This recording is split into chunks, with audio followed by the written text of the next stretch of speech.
Hello everybody, Muttley here, and welcome to my highlights from the Brickyard 300, where I'm afraid I am slipping a little bit because this is now over 2 weeks old.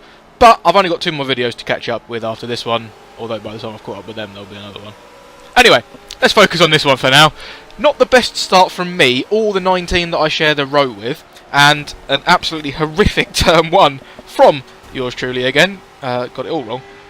Helpful nudge from the car behind though to keep me alongside the 19. There's an accident on the outside already at turn 2, and that was pole sitter VPR Assassin involved in that with I don't know who the other one was.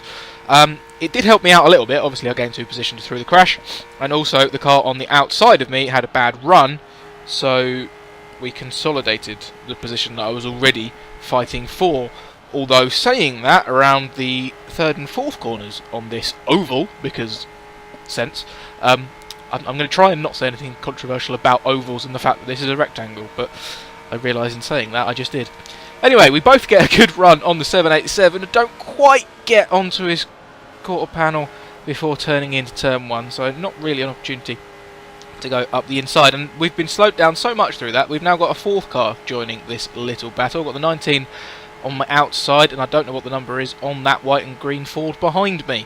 But the 787 has taken the opportunity to bugger off slightly, and the 19 has a better run around my outside as well into turn 3. I still have the inside, but we've seen him go for the outside line here and make it work on the previous lap. That's how he got the run on me in the first place, and he is going to make it stick around turn 4, and there's been a swap of positions behind as well, or they're going too wide now. Who's going to prevail? Damn, that 19 had a fantastic run. He's getting the 787. I'm closing in pretty rapidly as well. Once again into turn 1, we seem to have the edge, and that's not good. I may have done that a fair few times in this race, but I think a lot of other drivers did as well. So let's not dwell on it too much. That is looking so congested behind me. It's back to the white and green Ford there. I've got a brilliant run on the 787 on up to the inside for turn 3. You'd think I'd remember corner names better around here. There's only 4 of them. Yeah, up the inside though at turn 3 after remembering what the corner number was, and there's a contact behind us with the 787. He lost 1 position, was potentially looking at losing more. He gets turned, and that would be the first caution of the race. So we're all slowing down then to, I think it's 80 mile an hour. That we had to slow down to for the caution, but on the restart on lap 7, I got a pretty good start actually. You can see now I was right up behind the Got Milk car in front, just making sure I was as close as possible, and you can see in the mirror that I got a little bit of a gap to the cars behind already, although I'm not still on the bumper of the Got Milk, so it's a pretty average start, but better than the car behind, which is always good.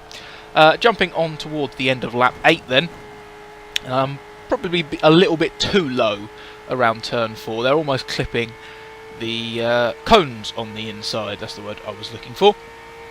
We've definitely got a worse run around there than the car behind, who's now on my inside. We're going to stick it high round turn 1.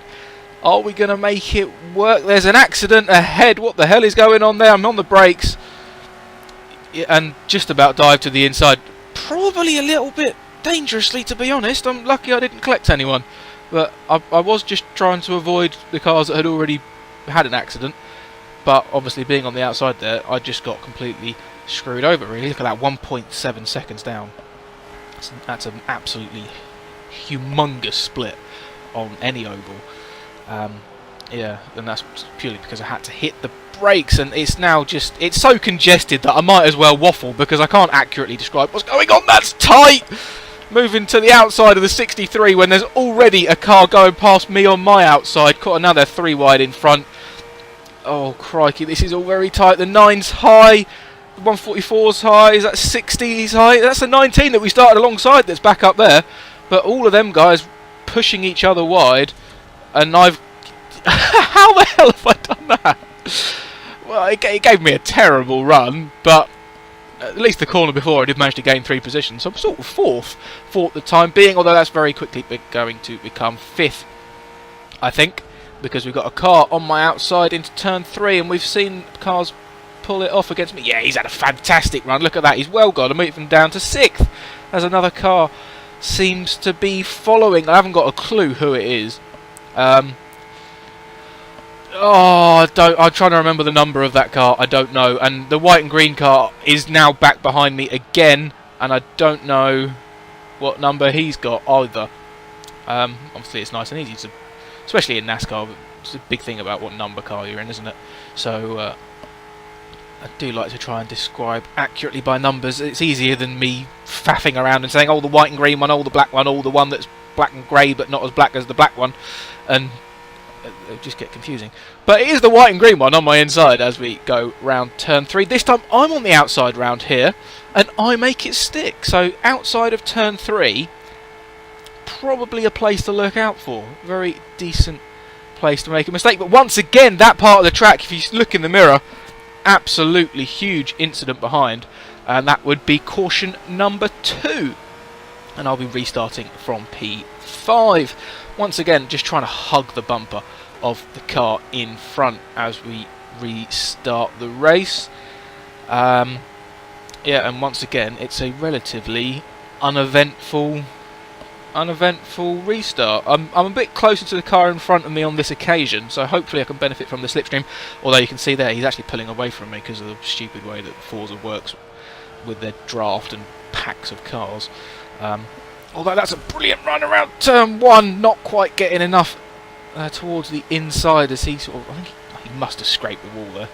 I think I just about touched his rear quarter as well. And here we go. This is what I mean. Like, because there's a group of 5 cars, being the 5th car, the draft doesn't extend that far because it only comes off of the 1st car or something. It doesn't, like, you don't get a better tow because it's 2 cars. I think is that. Yeah, words. I'm trying to articulate something I don't fully understand, and trying to articulate things that I do understand is hard enough for me at the best of times. So, yeah, draft is crap on Forza. Short story told. But we are going to try and use it here off the Hooters car to go round the outside of the 144 at turn 1. He hit the wall here on the last lap. I've avoided it this lap, but look at the run it's given to the cars behind. I've got another one on my inside round turn 2 already. We had a fairly sizable gap just a lap ago.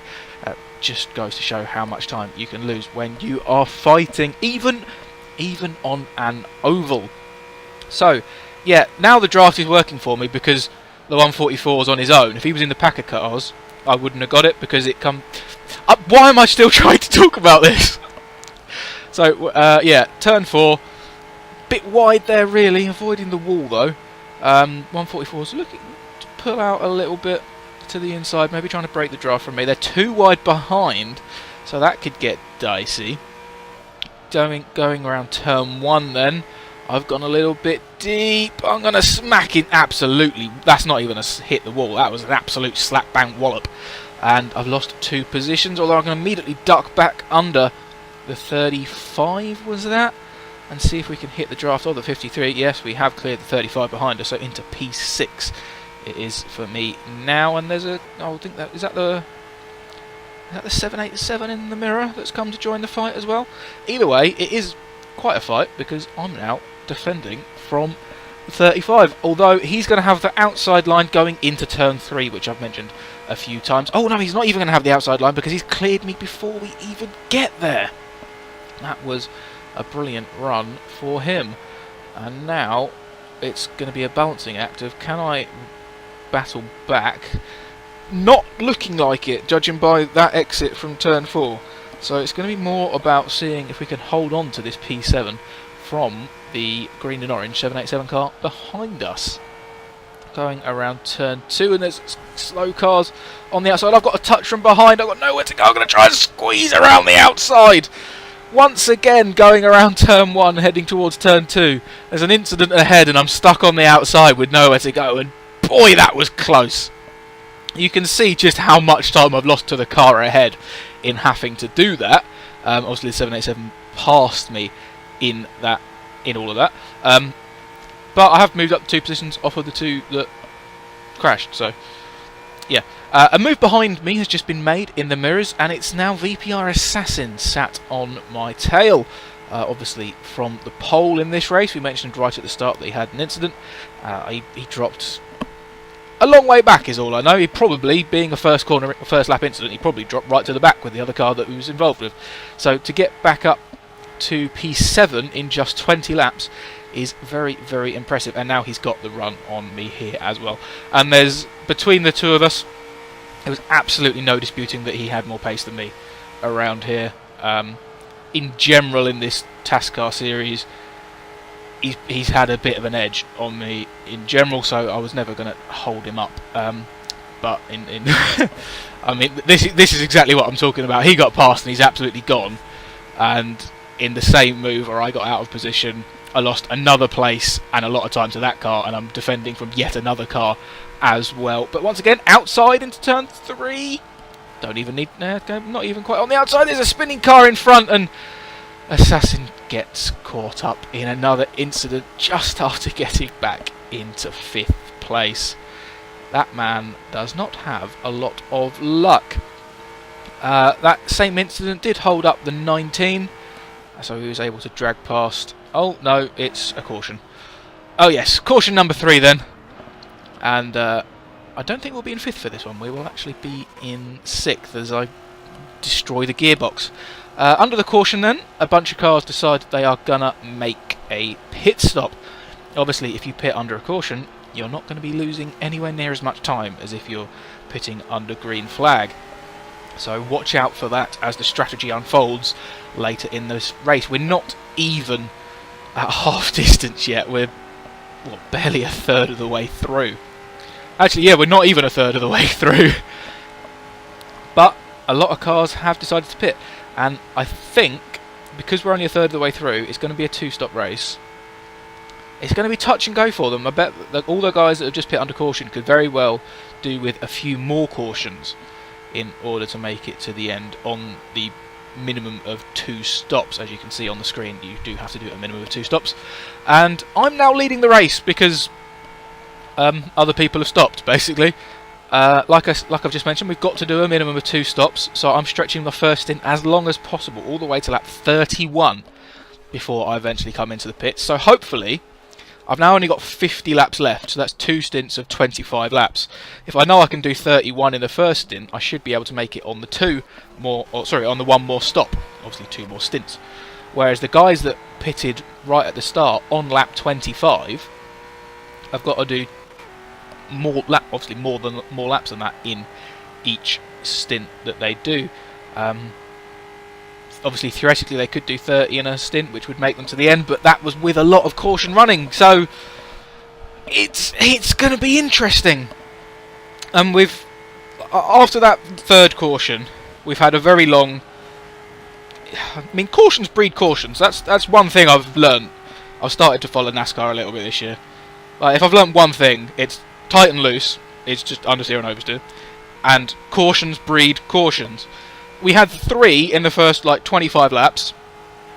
And then, well, we've jumped all the way onto lap 53. Now, I dispatched with a back marker that was a little bit all over the road. And because of the amount of people that pit under that 3rd caution, the whole field is out of sync in terms of pit strategy. Assassin and I are mirroring each other. We are on pretty much the same strategy. He didn't pit under the caution either. So we're now... He's just got past me for 3rd, but we haven't made our 2nd pit yet, and a lot of people have. So it's all going to be about... Sorry, I just clicked my mic there. It's all going to be about who can make it to the end. And I mean, I mentioned earlier that Assassin's got more pace than me. Just look at that. He's just absolutely gone since getting past me. He dives into the pits. I'm checking to see how much longer I can go. And it's lap 57 onto lap 58 now. And on the end of said lap 58, I'm now leading the race. Other people must have come into the pits as well. Not sure if I noticed that earlier. Coming up to a back marker. But deciding that now is the right time for my final stop. So, yes, running, what was it, first? Making my last pit stop. Very late in the race. And I'm all the way down to P12. And I went as long as I could possibly go in either stint. So you'd expect me to be one of the last people to pit. So if people can make it to the end, it's going to be a 12th place finish at best, because somehow I've jumped Assassin in the pit stops despite only pitting 1 lap apart. Maybe he caught that back marker that I was catching up to, although he would have been quite a long way behind because that was as I went into the pits, wasn't it? Yeah, very, very interesting. Right, so we're jumping past a couple of people. Okay, a couple of people must have been able to go longer than me. Ignore what I said before. We've just jumped past the pit straight a couple of times in quick succession there, and we are now up into 10th place. Assassin has once again closed right up to my rear bumper. He did hit the wall, I think, coming out of turn 1, but as I've mentioned a good few times already, there's absolutely no point in me holding him up. The best thing I can hope for is to try and stick to his bumper now he's in front of me, and maybe do it a little bit better than I managed to do it last time I let him past. Well, I don't know if I'd say I'd let him past, but like, he was always going to get past because he had so much more speed. But I suppose because he's my teammate, I didn't put up any fight whatsoever. So I don't know why I'm dictating over terminology. He's quicker and he's in front. It doesn't matter how he got there. Oh, that was that was a scary moment. After the last video that I posted with one teammate dying with a controller near the end of the race, that was, I thought that was going to be another occurrence of that. Someone else in the pits then, and we're back up into 10th, and a few more people in the pits again on lap 66, 67, so we are up into P8. So I've completely lost track of what the hell kind of strategy people are on. I don't know if all these guys are making a third stop. There's another one's in there, going on to lap 70, and we're up to P7. Someone else again, lap 78, up to P6, and I'm sorry this is all you're watching, because it's not exactly entertaining, just me going down the pit straight and jumping people in the pits every time. But, I mean, you just look at the gaps around me. There was nothing else going on. We're up into P4 now. That's the last lap of the race, apparently. We've just jumped through. Just in the space of that, we've jumped 30 laps. Oh no, it wasn't quite that many. Oh, I don't know. It was a lot. But yeah, that was a very long and boring last stint for me. You can see Assassin's absolutely just gone up the road. But loads of people did have to pit again, including that last one on the penultimate lap. So we would jump loads of people and come across the line in P4, which from 7th on the grid, I'm very happy with. Assassin will probably be a little bit disappointed. Obviously, he was on pole position and got involved in that very early incident, but a podium is still a very decent result regardless. So here are the drivers' standings then. I know I said Assassin was generally quicker than me and I'm ahead of him in the standings, but come on, you've seen how much bad luck he's got. That's not always representative. So yeah, 4th and 6th is very damn impressive, regardless of which way round it is, and regardless of any other circumstance, because 4th and 6th in the drivers translates to a 1st place in the team standings. But look how close it is. 50 points separating 5 teams. This is going to be one hell of a battle, ladies and gentlemen. I hope you come back and watch the rest of it, because it's going to be a good one. So I'll see you next time for that. Goodbye.